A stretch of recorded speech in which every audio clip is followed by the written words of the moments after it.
అక్క చెల్లెలకి అందరికీ కూడా పేరు పేరున హృదయపూర్వకమైనటువంటి నమస్కారాలు తెలియజేస్తూ ఈరోజు ఒక మంచి గొప్ప కార్యక్రమానికి నేను హాజరయ్యానని భావిస్తా ఉన్నాను. ఇంతమందిని చూడటం ఫస్ట్ టైం చూస్తున్నాను నేను. ఏదో డ్వాక్రా మహిళలంటే ఒక 10, 20, 30 మంది వస్తారు అనుకున్నా కానీ చాలా బాగా కోఆర్డినేట్ చేశారు సార్. చాలా అద్భుతంగా కోఆర్డినేట్ చేశారు. అసలు డ్వాక్రా మహిళలు ఇలా ఉంటారా? ఇంత రీతిలో మహిళా లోకం ఇంత అద్భుతమైన పనితీరుతో ముందుకెళ్తాం అనేది మిమ్మల్ని చూడంగానే నాకు చాలా సంతోషం అనిపించింది. వాస్తవానికి ఇది ప్రోగ్రాం కాదు సార్. ఇది ఈరోజు ఇలా ప్రోగ్రాం కాదు. మీ అందరితో ఉదయం 10 గంటల నుండి సాయంత్రం 4 గంటల వరకు ఉండాలని వారికి చెప్పిన. నన్ను హడావుడగా 12 గంటలకు రమ్మన్నారు. నైట్ అత్యవసరం పరిస్థితులు హైదరాబాద్ వెళ్ళటం, కామారెడ్డిలో వెళ్ళటం, ఇట్లా వెళ్ళటం, మళ్ళీ నైట్ 1 గంటకు బయలుదేరి మళ్ళీ రావడం. ఈ తరుణంలో అటు ఒక పేషెంట్ ఉంటే తాటి సూరిబాబు గారిని, తనకి ఒక హాస్పిటల్ కేసు మీద వెళ్ళిన.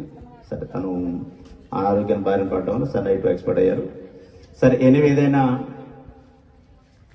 నేను 12 గంటలకు రండి సార్. కుటుంబాలు బాగుపడితే ఆలోచనతో ఒక డ్వాక్రా గ్రూపుగా ఒక సంఘాలుగా ఏర్పాటు చేసుకుని ఎన్నో కుటుంబాలు ఈరోజు చాలా ఆనందాన్ని బయట వ్యక్తం చేస్తూ ఉన్నారు.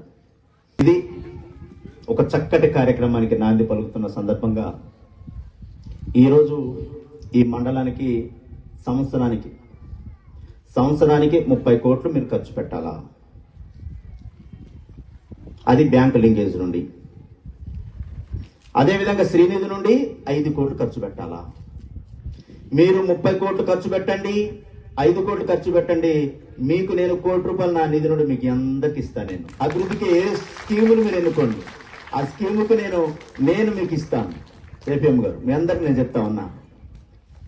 కానీ మీరు చేయాల్సింది ఒక్కటే, ఇందాక అక్క చెప్పినట్టుగా, ఆదర్శ మహిళా మండల అధ్యక్షులు చెప్పినట్టుగా, ఏదైతే ఈ నిధి ద్వారా మనం తీసుకున్న పైకి ఏదైతే ఉందో దాని ద్వారా మనం అభివృద్ధిని సాధించిన ఒక మాట వాడారు చూసారా? అలా చూపించినప్పుడు నేను మీకు ఇస్తా. ఆ విధంగా మీకు గ్రోత్ అయినప్పుడే నేను మీకు ఇస్తా. అట్లా మీరు ఒక అభివృద్ధిని ముందుకెళ్ళినప్పుడు మాత్రానికి నేను ఇస్తా. ఆ విధంగా మీరు